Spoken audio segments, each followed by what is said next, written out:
আমরা দেখলাম রবি কিষান জি আসছে বলে আমরা আনন্দ সহায় উনি এসছেন, দেখতে গেছি। আমার দিদির ছেলেরা সব ওরা পার্টি অফিসের সামনে দাঁড়িয়ে ছিল, তৃণমূলেদের সব বাচ্চা বাচ্চা ছেলেদের, কেন্দ্রীয় বাহিনীর লোক প্লাস বিজেপির ভাড়া করা গুন্ডা, তাদেরকে আমরা কোনোদিনও দেখিনি। এখন নতুন মুখ, পার্টি অফিসে ঢুকে ঢুকে কেন্দ্রীয় বাহিনীর লোক মারলো, প্লাস আমার দিদির ছেলেকে তুলে নিয়ে গেছে। এগুলো কি ঠিক? আমরা সুস্থভাবে দাঁড়িয়ে আছি, ফ্ল্যাগ লাগাচ্ছি পার্টির।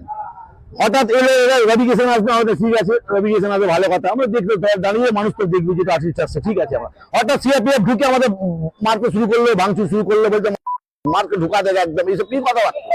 হ্যাঁ, সিআরপিএফ বলছে, কেন্দ্রীয় বাহিনী বলছে। এটা কোনো কথা হলো? বিজেপি তৃণমূল করতে সব ঢুকা দেবে, এটা কি কথা হলো?